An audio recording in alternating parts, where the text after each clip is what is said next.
कुछ दिन पहले मैंने आप सभी को 50 इंपॉर्टेंट टॉपिक्स बताए थे सिविल इंजीनियरिंग के, जो कि हर एक सिविल इंजीनियर को आने चाहिए।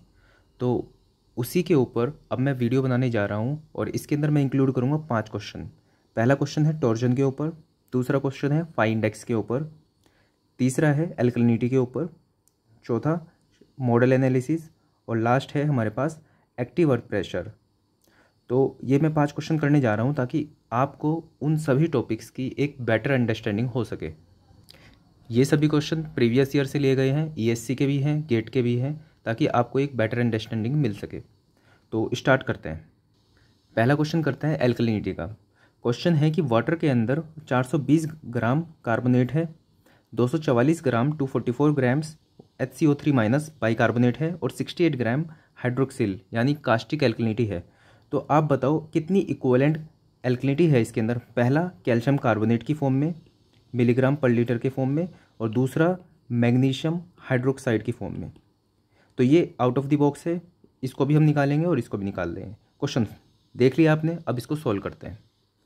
पहले समझते हैं क्वेश्चन का कॉन्सेप्ट, यहाँ पर क्या यूज़ करने वाले हैं। तो हमारे पास कार्बोनेट है, उसकी वजह से कुछ एल्कलिनिटी आ रही है, इसकी वजह से कुछ एल्कलिनिटी आ रही है और इसकी वजह से, तो तीनों अलग अलग कंपाउंड है। हमें चाहिए कि हम एल्कलिनिटी बता दें इसकी किसी एक कंपाउंड की फॉर्म में। तो क्वेश्चन तो हमसे ये पूछा गया है, करेंगे कैसे। एक बेसिक सा जो कॉन्सेप्ट होता है वो ये होता है कि किसी के भी ग्राम इक्वलेंट इक्वल टू किसी के भी दूसरे के ग्राम इक्वलेंट, मतलब ग्राम इक्वलेंट कांस्टेंट है। अगर CO3 2 माइनस के जितने भी ग्राम इक्वलेंट्स हैं उसके बराबर ही कैल्शियम कार्बोनेट के ग्राम इक्वलेंट होंगे। ग्राम इक्वलेंट क्या होते हैं ये समझो। आपको किसी के भी कंपाउंड के मोल्स निकालने आते होंगे। तरीका ये होता है कि उसका वेट लिखते हैं अपॉन उसका मोलर मास लिखते हैं। ये हो गया हमारे पास मोल्स, और इसको जब हम वैलेंसी से मल्टीप्लाई कर देते हैं तो हमारे पास आ जाता है ग्राम इक्वलेंट। तो सोल्व करते हैं इसको। तो अब हमें ये पता चल गया है कि इसके ग्राम इक्वलेंट प्लस इसके ग्राम इक्वलेंट प्लस इसके ग्राम इक्वलेंट तीनों को ऐड कर दिया जाए तो वो कैल्शियम कार्बोनेट के ग्राम इक्वलेंट के बराबर हम रख सकते हैं। तो पहले निकालते हैं कार्बोनेट के ग्राम इक्वलेंट। तो ग्राम इक्वलेंट्स ऑफ कार्बोनेट निकालने के लिए हम क्या करेंगे, कार्बोनेट के मोल्स कितने हैं इनटू वैलेंसी क्या है इसके ऊपर। मोल्स निकालने के लिए हम वेट कितना है कार्बोनेट का वेट है 420 ग्राम। इसका मोलर मास कितना है कार्बोनेट का, तो CO3 2 माइनस में देखो, एक है कार्बन और 3 है ऑक्सीजन। कार्बन का जो एटॉमिक मास होता है वो होता है 12 और ऑक्सीजन का जो एटॉमिक मास होता है 16। तो यहाँ पे 3 मॉलिक्यूल है तो 16 इंटू 3, तो 16 3 जा 48 प्लस 12, 48 प्लस 12 तो ये हो गया 60। तो यहाँ पे हम मोलिकुलर मास लिख देंगे 60 इंटू हमें चाहिए वैलेंसी कितनी है, देखो यहाँ पे 2 वैलेंसी है तो इंटू 2। तो यहाँ पे ग्राम इक्वलेंट्स कितने हो गए कार्बोनेट के 6 7 जा 42, ये हो गया 14। तो 14 ग्राम इक्वलेंट्स है। सिमिलरली HCO3 माइनस के निकालेंगे तो कितने मोल्स हैं HCO3 माइनस के, इसका वेट कितना है 244 अपॉन इसका मोलर मास कितना है, देखो CO3 2 माइनस का वेट था 60 और यहाँ पे सिर्फ हाइड्रोजन जुड़ा है तो मतलब +1 होगा तो 61 इंटू इसके ऊपर वैलेंसी कितनी है -1 मतलब 1, तो ये हो जाएगा 244 upon 61 equal to 4। Similarly OH minus को देखते हैं, O का मोलर मास है 16 और H का है 1 तो 17 हो गया। तो इसका वेट कितना है, वेट है 68 ग्राम, तो 68 अपॉन 17 इजिकल टू 4। तो हमारे पास टोटल ग्राम इक्विवेलेंट्स हो गया 14 + 4 + 4, ठीक है, ये हो गया 22। तो हमारे पास टोटल ग्राम इक्विवेलेंट हो गया 22। Gram equivalents of 1 is equal to gram equivalents of another 1, तो मतलब ग्राम इक्विवेलेंट्स 22 हैं तो यही इतने ही होंगे ग्राम इक्विवेलेंट्स ऑफ CaCO3 और इतने ही होंगे gram equivalents of MgOH whole twice. तो हमसे पूछा है कि कैल्शियम कार्बोनेट को मिलीग्राम पर लीटर में बता दो। तो हमें पता चल गया कैल्शियम कार्बोनेट के ग्राम इक्विवेलेंट कितने हैं 22, मतलब जितने ये होंगे उतने ही वो होंगे। तो कैल्शियम कार्बोनेट के ग्राम इक्विवेलेंट है 22, तो 22 है ग्राम इक्विवेलेंट्स। ग्राम इक्विवेलेंट्स का फॉर्मूला होता है मोल्स इनटू वैलेंसी, ठीक है। तो कैल्शियम कार्बोनेट के जो ग्राम इक्विवेलेंट है 22, कैल्शियम कार्बोनेट के जो मोल्स हैं वो कितने होंगे, इसका वेट जो हमें निकालना है मिलीग्राम पर लीटर में अपॉन मोलर मास कितना होगा इसका, देखो कैल्शियम का है 40, कार्बन का है 12 और 16 3 जा 48, तो ये तीनों को ऐड करेंगे तो आएगा 100 इंटू वैलेंसी कितनी है, देखो वैलेंसी होती है Ca+2 CO3 2 माइनस, तो यहाँ पे +2 वैलेंसी है इसके ऊपर टोटल, तो यहाँ पे आ जाएगा 2, तो 2 से 2 ये कैंसिल, तो W = 100 1100 ग्राम पर लीटर। यहाँ पे ग्राम्स में हो रहा है सब कुछ, तो ग्राम पर लीटर, और अगर जो मिलीग्राम पूछा है तो इंटू 10³ कर देंगे, 1100 इंटू 10³ मिलीग्राम पर लीटर। तो ये तो निकाल दिया हमने कैल्शियम कार्बोनेट जो नॉर्मली पूछा जाता है। अगर MgOH होल ट्वाइस की फॉर्म में पूछ लिया जाए तो क्या करेंगे, देखो इसके भी उतने ही ग्राम इक्वलेंट्स होंगे, 22 इज इक्वल टू मोल्स कितने हैं इसके, तो इसका वेट हमें निकालना है W अपॉन इसका मोलर मास कितना होगा, Mg का होता है 24 मोलर मास, और OH का हो गया 17 इंटू 2 34, तो 8 5 58 इंटू इसके ऊपर वैलेंसी कितनी है, देखो Mg+2 और OH -1, और ये 2 बार है तो यहाँ पे 2 वैलेंसी आई 2, तो यहाँ पे आंसर आ जाएगा 11। तो W इजकल टू 58 इंटू 11, तो ये हो गया 638 ग्राम पर लीटर, और इसको 10³ से मल्टीप्लाई कर देंगे तो 638 इंटू 10³ मिलीग्राम पर litre, that's the answer. Next question है फ्लूइड से कि एक शिप मॉडल है 1:100 का, उसके ऊपर वेव रेजिस्टेंस जो है 1 न्यूटन की है मॉडल के ऊपर। आपको एक डिज़ाइन बनाना है, मतलब आपको एक शिप एक्चुअल की बनानी है, तो उस पर जो फोर्स होगा, वेव का रेजिस्टेंस होगा, वो कितना होगा। तो पहले समझते हैं इसकी थोड़ी थ्योरी।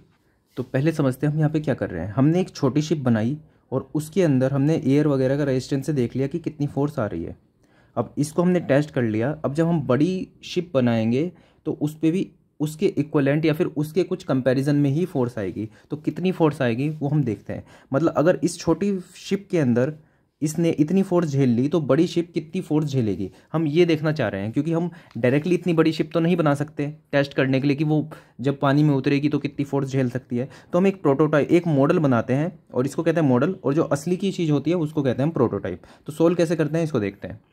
तो इसके लिए हमें बेसिक ये नंबर्स के बारे में पता होना चाहिए। रेनॉल्ड्स नंबर हम तब यूज़ करते हैं जब किसी फोल्ड का किसी फ्लूइड का एक रेजिस्टेंस लग रहा हो सरफेस पे। जैसे सबमरीन है तो उसके अंदर जो सबमरीन है पानी के अंदर चलता है तो फ्लूइड जो है विस्कस फोर्स लगाता है, रेनॉल्ड्स नंबर आएगा वहाँ पे। फ्रॉड नंबर वहाँ पे आएगा जहाँ पे ग्रेविटी फोर्स हमारे पास डोमिनेट करती है। वेबर नंबर वहाँ पे आएगा जहाँ पे सरफेस टेंशन जो है डोमिनेट करती है। यूलर नंबर आता है प्रेशर के केस में जब प्रेशर डोमिनेट करता है। और मैक नंबर जो होता है वो कंप्रेसिबिलिटी के टाइम पे आता है, जहाँ पे कंप्रेसिबिलिटी हम देखते हैं फ्लूइड की डोमिनेटिंग पावर है, डोमिनेटिंग फैक्टर है। फिलहाल शिप मॉडल का केस है, पानी के अंदर नहीं है, पानी के बाहर है, तो यहाँ पे हम यूज़ करेंगे फ्रॉड नंबर। करेंगे कैसे, करने का सिंपल तरीका क्या है, इसको 2 पार्ट में बांट लो, ठीक है। एक तरीका बता रहा हूँ आपको कैसे सोल्व करोगे ताकि आसानी से निकल जाए। मॉडल, कोई कन्फ्यूज़न भी नहीं होगी आपको, और दूसरा प्रोटोटाइप। मॉडल के अंदर मॉडल की चीज़ें लिख लो, प्रोटोटाइप के अंदर प्रोटोटाइप की। तो मॉडल के ऊपर जो फोर्स लग रही है वो कितनी लग रही है, 1 न्यूटन। प्रोटोटाइप पे मान लो F लगेगी, ठीक है। यहाँ पे है 1:100 का स्केल है, मतलब अगर 1 सेंटीमीटर 1 वॉल्यूम का हमारे पास शिप है तो जो एक्चुअल में जो वॉल्यूम का शिप होगा वो 100 मीटर क्यूब का होगा। इसको ऐसे समझो। तो यहाँ पे कितना है 1 रेशो, तो ये LR मान लेते हैं इसको कि लेंथ का जो रेशो है वो लेंथ है 1, इसकी लेंथ है 1 और जो शिप है उसकी लेंथ होने वाली है 100, इसको ऐसे मान लो। तो हमसे पूछा है एक्चुअल शिप पे कितनी फोर्स लगेगी। तो पहले फोर्स को देख लेते हैं। फोर्स का कोई भी फॉर्मूला जो आपको याद हो वो यूज़ कर लो। जैसे फोर्स का एक फॉर्मूला सबसे बेसिक M और इंटू A, ये आपको याद होगा, M इंटू A। अब M जो है, M के अंदर हमें L का यूज़ करना है कि M से हम L निकाल के ले आएँ। तो M से L कैसे निकालेंगे, तो हमें पता है कि डेंसिटी इंटू वॉल्यूम, ये हमारे पास M को हम लिख सकते हैं इससे, ठीक है, इंटू एक्सेलरेशन। अब एक्सेलरेशन को L की फॉर्म में कन्वर्ट करना है तो एक्सेलरेशन को लिख सकते हैं volume upon time, velocity upon time, ठीक है, वेलोसिटी अपॉन टाइम, ठीक है। अब फ्रॉड नंबर यूज़ करते हैं। फ्रॉड नंबर होता है हमारे पास V/√L, ठीक है। तो हम यहाँ पे मतलब यहाँ पे हम देख लिया कि फ्रॉड नंबर को हम 1 मानेंगे यहाँ पे कि दोनों के केस में, सॉरी, फ्रॉड नंबर का रेशो जो है हम दोनों केस में इक्वल मानेंगे, मतलब फ्रॉड नंबर को दोनों केस में इक्वल मानेंगे तो रेशो 1 हो जाएगा। तो उससे हमें पता चलेगा V is directly proportional to √L। तो हमें समझ में आ गया कि V को हम √L लिख सकते हैं, बिल्कुल सही लिख देंगे। अब हमें T को भी L की फॉर्म में लिखना है तो इसको समझो कि V को हमने लिख दिया √L। अब √L, अच्छा, V को हम लिख सकते हैं डिस्टेंस अपॉन टाइम, L/T, ठीक है। तो हम यहाँ पे टाइम को देख सकते हैं कि टाइम को हम लिख सकते हैं √L। टाइम उधर जाएगा, √L नीचे आएगा, तो टाइम को हम लिख सकते हैं √L, ठीक है। तो हमारे पास हो गया रो इंटू वॉल्यूम को हम लिख सकते हैं लेंथ का whole cube into √L। Time को हम लिख पा रहे हैं √L से √L कैंसिल। जो डेंसिटी है ये क्या है, शिप के मटेरियल की डेंसिटी, जो कि दोनों केस में सेम है, तो इसको हम चेंज नहीं करेंगे। तो हमारे पास यहाँ पे साफ दिख रहा है कि force is direction proportional to L का क्यूब आ गया। अच्छा, अब इसमें क्या करेंगे, पहले उसमें जो फोर्स थी वो थी कितनी, 1, ठीक है, और वहाँ पे लेंथ कितनी थी, 1, ठीक है। तो 1/1 का होल क्यूब, इसको नीचे ले आए, ये बराबर फोर्स हमें जो निकालनी है F, और यहाँ पे जो लेंथ है वो है 100 का होल क्यूब। तो force is equal to 100 into 100 into 100, मतलब 10⁻1 2 3 4 5 6 न्यूटन आंसर। जो हमारा थर्ड क्वेश्चन है वो है इन्फिल्ट्रेशन से रिलेटेड। इसमें क्या दे रखा है कि बारिश हुई 15 सेंटीमीटर की, ठीक है, और रन ऑफ हुआ 8.7 सेंटीमीटर। मतलब जैसे हमारे पास सरफेस है, बारिश हुई 15 सेंटीमीटर की। अब ये 15 सेंटीमीटर की जो बारिश हुई, कुछ पानी चला जाएगा ज़मीन में, कुछ सेंटीमीटर पानी चला जाएगा ज़मीन में, और बाकी सारा पानी जो हो जाएगा रन ऑफ हो जाएगा। हमने अभी ये मान लिया। तो हमसे ये पूछा गया है कि किस रेट से पानी ज़मीन के अंदर जा रहा है। इसको हम बोलेंगे फाई इंडेक्स। अब इसके अंदर दो इंडेक्स आते हैं, फाई इंडेक्स और डब्ल्यू इंडेक्स। क्या होते हैं अभी समझते हैं। तो पहले यहाँ पे देखो कि हमने बारिश होने का रेट दिया हुआ है कि पहले घंटे 0.6 सेंटीमीटर की बारिश हुई, दूसरे घंटे 1.35 एंड सो ऑन।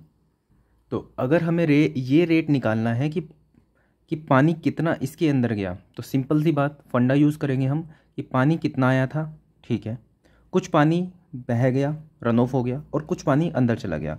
वो पानी अंदर गया, उसका वॉल्यूम अपॉन कितने टाइम में गया, ये सिंपल हमारे पास इनफिल्ट्रेशन रेट होगा। तो ये यूज़ करके हम निकालते हैं। तो समझो कि कितना पानी बरसा, स्टॉर्म कितना था 15 सेंटीमीटर, माइनस कितना पानी रन ऑफ हो गया, वो कितना है 8.7, अपॉन कितने टाइम में, 8 घंटे में। तो इसका आंसर आएगा 0.787 सेंटीमीटर पर आवर।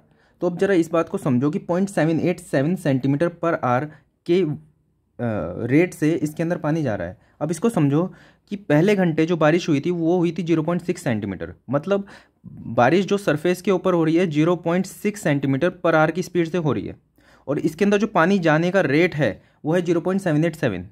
तो इसका मतलब ये समझो कि जितनी बारिश हो रही है सारा का सारा पानी नीचे चला गया। तो रन ऑफ क्या हुआ, बात समझ में आई। तो हमने यहाँ पे रन ऑफ तो ले लिया, ये रन ऑफ इंक्लूड कर लिया। ये जो पानी है इससे कोई भी रन ऑफ नहीं हो रहा है, फिर भी हमने इसको इंक्लूड कर लिया इसके अंदर। तो मतलब ये हमने गलत किया, इसको हमने इंक्लूड नहीं करना था। दूसरा देखो, पानी यहाँ पे जो बरस रहा है वो 0.75 सेंटीमीटर की रेट से बरस रहा है, और पानी अगर जो ज़मीन के अंदर जा रहा है वो इस रेट से जा रहा है। ऐसे कुछ समझो इसको कि मान लो कि बारिश जो हो रही है वो हो रही है 2 सेंटीमीटर पर आवर की स्पीड से, कि 1 घंटे के अंदर 2 सेंटीमीटर पानी इकट्ठा हो जाता है, और जो इसके अंदर जाने का रेट जो है इसका वो है 10 सेंटीमीटर पर आवर। मतलब इतना पानी ये सोख लेता है 1 घंटे के अंदर। तो सोचो ये 2 सेंटीमीटर आया 1 घंटे में, 10 सेंटीमीटर सोख लेता है 1 घंटे में, तो मतलब जितना पानी आया सारा अंदर चला जाएगा। तो रन ऑफ में तो क्या गया, कुछ भी नहीं गया। यहाँ पे इकट्ठा होगा पानी तभी तो रन ऑफ में जाएगा। अब जब रन ऑफ में जा ही नहीं रहा है, सारा पानी नीचे चला गया, तो इसको इंक्लूड करना इस वाली बारिश को। ऐसी तो बारिश होती रहेगी लेकिन पानी जो है बाहर रन ऑफ हो ही नहीं रहा है। तो मतलब ये जो हमारे पास रेट आया है ये कुछ कम हमने मान लिया इसको, क्योंकि हमने इसको भी इंक्लूड कर लिया था। तो हमें एक नया रेट निकालना पड़ेगा। ये जो रेट आया है इसको बोलेंगे हम डब्ल्यू इंडेक्स। इसके अंदर सारा पानी हमने इंक्लूड कर लिया, जो कि रन ऑफ हुआ था, जो नहीं हुआ था, सब इंक्लूड कर लिया। लेकिन फाई इंडेक्स के लिए हम वही वाला पानी इंक्लूड करते हैं जो कि रन ऑफ के अंदर पार्टिसिपेट करता है। तो डब्ल्यू इंडेक्स तो ये हुआ। फाई इंडेक्स कैसे निकालेंगे, बारिश कितनी हुई माइनस, ये पूरी बारिश हम यूज़ नहीं करेंगे, हम यूज़ करेंगे सिर्फ ये वाली बारिश। मतलब टोटल बारिश में से सिर्फ हम ये वाली बारिश यूज़ करेंगे, या फिर टोटल बारिश में से ये और ये माइनस कर देंगे तो ये वाली बारिश आ जाएगी। तो टोटल बारिश हुई 15। जो हमें इंक्लूड नहीं करना वो 0.6 नहीं करना, माइनस 0.75 नहीं करना। तो हमने बारिश जो इंक्लूड की सिर्फ इतनी की। अब इस बारिश में से जो पानी बह के निकल गया वो था 8.7 अपॉन ये बारिश कितनी देर के लिए हुई, जब हमने ये इंक्लूड नहीं करी, ये इंक्लूड नहीं करी, तो इसका टाइम क्यों इंक्लूड करेंगे। तो टाइम कितना था 1 2 3 4 5 6, सिर्फ 6 घंटे का टाइम था। तो हमारे पास जो नया फाई इंडेक्स आएगा वो इससे ज़्यादा आएगा पुराने वाले से, जो कि 0.78 समथिंग आया था। तो नया हमारे पास फाई इंडेक्स आएगा 0.825 सेंटीमीटर पर आवर, जो कि हमारा आंसर आएगा। अगर अभी भी ऐसा कुछ होता कि इसके अंदर कोई भी ऐसा बारिश होती जो कि 0.825 से कम होती, तो हम उसको फिर उसको कैंसिल करते हैं। लेकिन अभी क्या है, सभी के सभी 0.825 से ज़्यादा है, मतलब सभी की वजह से रन ऑफ हो रहा है। तो मतलब फाई इंडेक्स का हमारा आंसर यही होगा।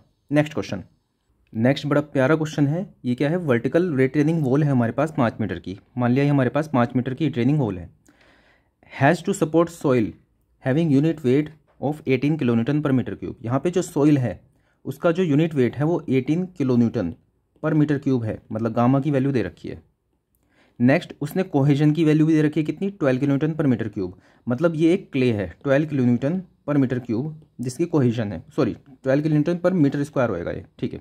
एंड इफेक्टिव फ्रिक्शन एंगल, मतलब ये सिल्ट है, क्ले में सिर्फ सी होता है, सैंड में सिर्फ फाई होता है, तो मतलब ये सिल्ट है, तो फाई इसकी जो दे रखी है वो 30 डिग्री दे रखी है।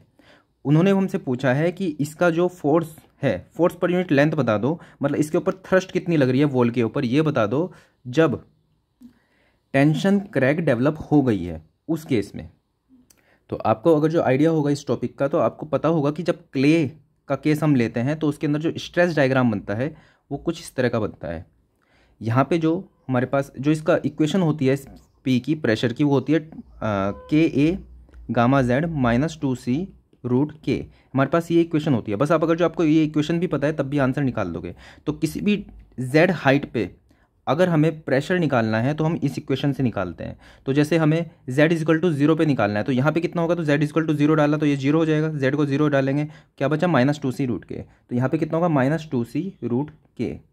सिमिलरली z डिस्टेंस पे, डेप्थ पे हम निकालेंगे, z डेप्थ पे, तो यहाँ पे कितना होगा के A gamma Z -2c root के।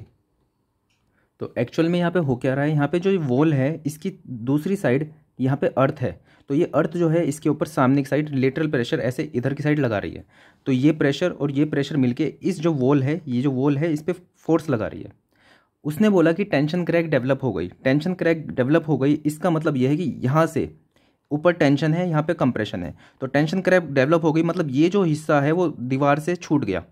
तो जब ये दीवार से छूट गया ये वाला हिस्सा, तो ये कोई भी प्रेशर नहीं लगाएगा, ना टेंशन वाला या ना कंप्रेशन वाला। तो इसका मतलब जो हमारे पास प्रेशर लेना है हमें सिर्फ ये वाला लेना है। अगर ऐसा नहीं होता तो हम इसको भी कंसिडर करते, अगर टेंशन क्रैक नॉट डेवलप बोला होता तो हमें सिर्फ प्रेशर ये वाला लेना है और देखना है ये जो प्रेशर है इस वॉल के ऊपर कितना फोर्स लगा रहा है। अगर बेसिक सी बात समझे कि मान लो यहाँ पे प्रेशर आया पी का, ठीक है, मान लो यहाँ पे प्रेशर आया पी का और यहाँ पे क्या है 0, तो एवरेज प्रेशर कितना आया P/2।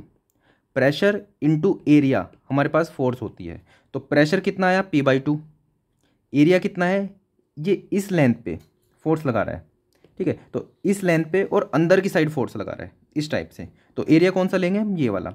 तो प्रेशर हो गया दिस प्लस दिस बाई 2, क्योंकि ये लीनियरली वेरी कर रहा है, इनटू एरिया, एरिया क्या है ये हाइट h इंटू ये लेंथ। अब ये लेंथ जो है यूनिट लेंथ दे के रखते हैं क्योंकि थ्रस्ट पर यूनिट लेंथ पूछते हैं, तो इसको मान लेंगे 1। तो मतलब हमने प्रेशर निकाला P/2 इंटू ये वाली हाइट, हम अगर जो h से मल्टीप्लाई कर देंगे तो हमारे पास फोर्स पर यूनिट लेंथ आ जाएगा। तो कॉन्सेप्ट तो ये है। अब इसको न्यूमेरिकली सोल्व करते हैं। तो सोल्व करने के लिए हम पहले सबकी वैल्यू निकाल लेते हैं। C की वैल्यू हमको पता है कितनी है 12, तो C की वैल्यू तो 12 है। के की वैल्यू कितनी है, देखो यहाँ पे एक्टिव अर्थ प्रेशर की बात कर रहे हैं हम यहाँ पे, तो के जो होता है वो होता है 1 minus sine phi upon 1 plus sine phi. Phi की वैल्यू जो है 30 डिग्री है, यहाँ पे भी 30 डिग्री, तो 1 माइनस साइन 30 डिग्री होता है 1/2, तो 1 माइनस 1/2 और यहाँ पे है 1 प्लस 1/2, तो ये हो जाएगा 1/2 अपॉन 3/2, तो ये आ जाएगा हमारे पास के की वैल्यू 1/3। सिंपल। तो के की वैल्यू हो गई 1/3, तो रूट के मतलब रूट 1/3। ये गेट का क्वेश्चन है इसलिए यहाँ पे कैलकुलेटर की जरूरत पड़ेगी, लेकिन एसएससी में क्वेश्चन आएगा तो ऐसी कैलकुलेशन आएगी जो आप कर सको। यहाँ पे हम कॉन्सेप्ट समझ रहे हैं। तो के की वैल्यू हमें पता चल गई 1/3, गामा की वैल्यू हमको पता है कितनी 18, जेड की वैल्यू कितनी है, ये टोटल हाइट कितनी है, ये 6 मीटर थी शायद, 5 मीटर है, 5 मीटर, ठीक है 5 मीटर। सी की वैल्यू पता है, के की वैल्यू पता है। हमें क्या चाहिए, हमें चाहिए कि ये जो यहाँ पे प्रेशर है, तो अगर जो हमने इसकी वैल्यू निकाल ली अपॉन 2 किया इनटू ये लेंथ निकाल ली हमने। अच्छा अब ये लेंथ कैसे निकलेगी, ये वाली लेंथ टोटल तो देखो कितनी है 5 मीटर। अब इस लेंथ की हमें ज़रूरत है, तो इस लेंथ को निकालने के लिए क्या करेंगे हम, ये 5 मीटर हमारे पास लेंथ है, हमें अगर हम ये वाली लेंथ निकाल दें और 5 मीटर से इसको माइनस कर दें तो हमारे पास ये वाली लेंथ आ जाएगी, इसको मल्टीप्लाई करेंगे आंसर आ जाएगा। अच्छा ये लेंथ कैसे निकलेगी, तो यहाँ पे थोड़ा सा कॉन्सेप्ट समझो। इस जगह पे किसी भी जगह पे प्रेशर हम कैसे लिखते हैं, प्रेशर लिखने का तरीका है K A gamma Z minus 2c root K. मान लो जेड नोट पे हमें प्रेशर लिखना है, जेड नोट पे, ठीक है, तो प्रेशर लिखने का फॉर्मूला क्या होगा ये, तो यहाँ पे प्रेशर कितना होगा P equal to K A gamma Z not minus 2c root के।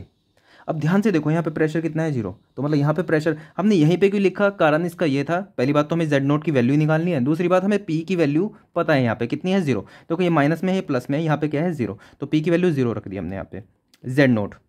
-2c√k। तो यहाँ पे z नोट की वैल्यू आ जाएगी के ए गामा z नोट बराबर 2c√k। तो z naught is equal to 2c/√ka gamma. तो मतलब इसकी वैल्यू हमारे पास आ गई कितनी, 2c/(gamma√k)। अब सिर्फ वैल्यू पुट करनी रह गई, आंसर हमारे पास आ चुका है, तो वैल्यू पुट कर देते हैं। तो वैल्यू पुट करनी रह गई थी 2 × 12, सी की वैल्यू 12 है, गामा की वैल्यू 14 है, 18 है। तो ये आ जाएगा हमारे पास 2.309 मीटर। तो ये वैल्यू आ गई हमारे पास, इतनी वैल्यू आ गई 2.309 मीटर। तो नीचे वाली कितनी आ जाएगी, 5 - 2.309 मीटर, मतलब 2.691 मीटर। तो हमारे पास हाइट आ गई। अब हमें बस इस प्रेशर की वैल्यू निकालनी है। इसकी वैल्यू कितनी है, के की वैल्यू कितनी है, 1/3 इंटू गामा की वैल्यू है 18 इंटू जेड कितना है, टोटल हाइट कितनी थी ये 5 मीटर, 5 - 2 इंटू सी कितना है, सी है 12 √1/3। ये वैल्यू आ जाएगी हमारे पास 16.144 किलो न्यूटन पर मीटर स्क्वायर। यूनिट ध्यान रखना, यूनिट है ये प्रेशर की, तो किलो न्यूटन पर मीटर स्क्वायर। हमने देखा था कि हमें अगर जो इस पर बताना है कि कितनी फोर्स लग रही है, तो फोर्स का तरीका होता है प्रेशर इंटू एरिया। तो प्रेशर हमारे पास हो गया 16.144, कहाँ पे, यहाँ पे, और दूसरा प्रेशर है एक्सट्रीम पे, यहाँ पे 0।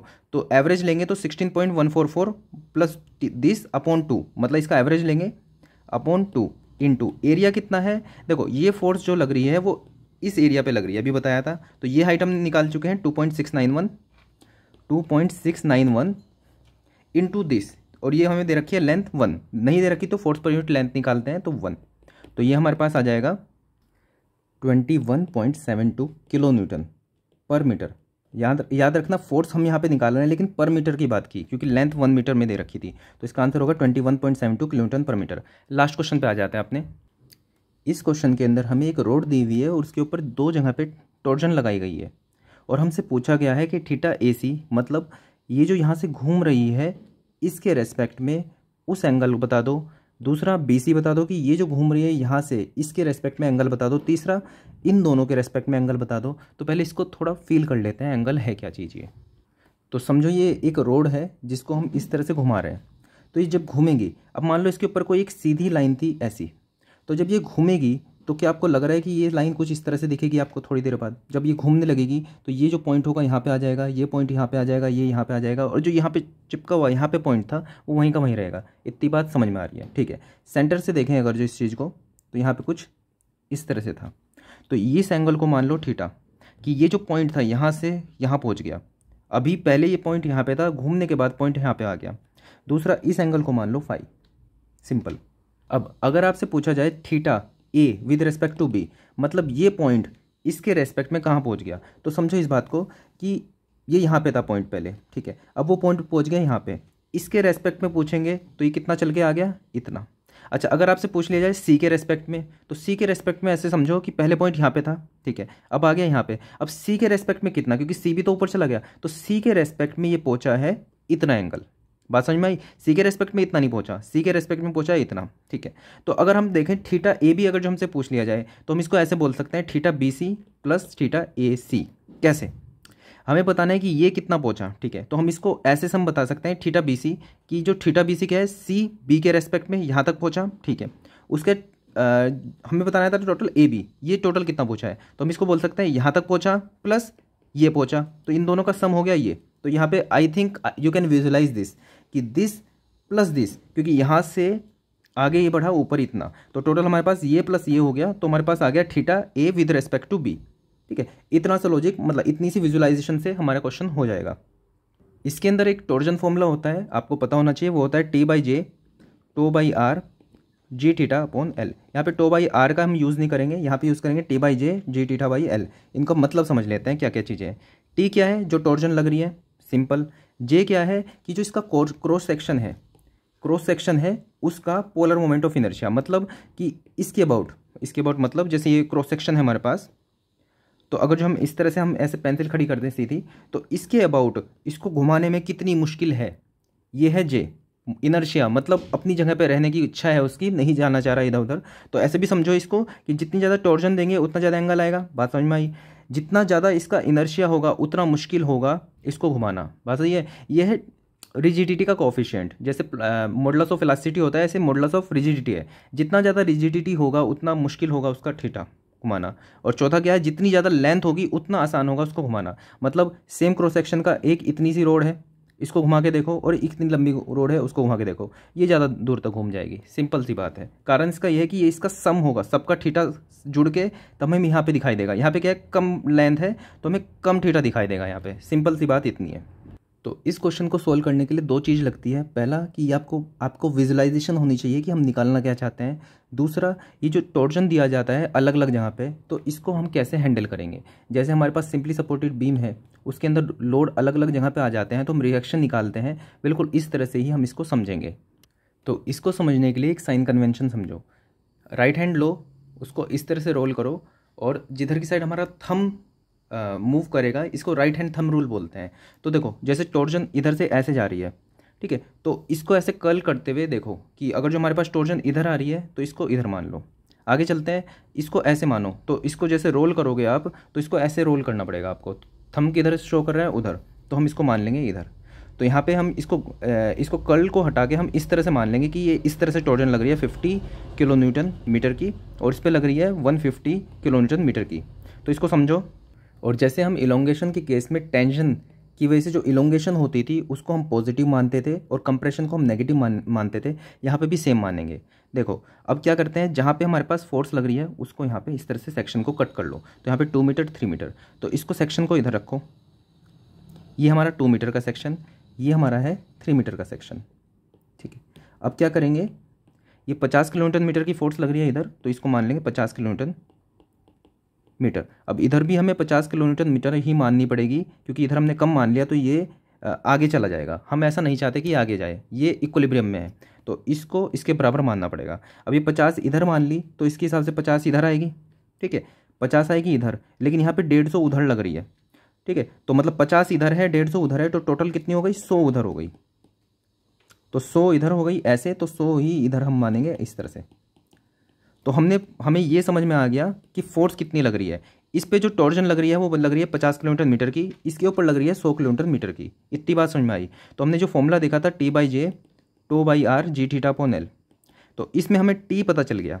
J जो है क्रॉस सेक्शन पे डिपेंड करेगा, इसका क्रॉस सेक्शन क्या है, क्रॉस सेक्शन। तो J हमें पता है कि अगर जो सर्कुलर सेक्शन है उसका इसके अबाउट हमें टॉर्जन उसका पोलर मोमेंट ऑफ इनर्शिया लेना है J, तो होगा π/32 d⁴। अगर किसी एक्सिस के अबाउट लेना होता तो π/64 होता है, इसके अबाउट जो होता है आएगा π/32 d/4। तो J हमें पता है π/32 d⁴। L की वैल्यू यहाँ पे अलग है, यहाँ पे अलग है, तो दोनों केस में अलग होगा। थीटा हमें निकालना है और G हमें गिवन होगा। तो आगे बढ़ते हैं क्वेश्चन में। तो चलो, जैसे हमें निकालना है थीटा AC, ठीक है, इसका जो मूवमेंट हुआ विद रेस्पेक्ट टू C तो वो निकालना है हमें। तो थीटा AC बराबर कितना होगा, थीटा AB प्लस BC। ये कितना घुमा प्लस ये कितना घुमा, सिर्फ इतना पार्ट, ये कितना पार्ट घुमा प्लस ये कितना घुमा, उन दोनों को सम कर देंगे तो थीटा AC आ जाएगा। तो theta AC equal to theta AB plus theta BC। हमें इन दोनों को भी एक अलग से निकालना था, तो हमने ये निकाल दिया, हमने तो ये भी निकाल दिया, तो हमारा आंसर आ जाएगा। तो थीटा AB देखो क्या है, थीटा AB फॉर्मूला क्या है, T/J g⁴/L। तो यहाँ पे थीटा हम देखेंगे तो थीटा इजकल टू TL/GJ।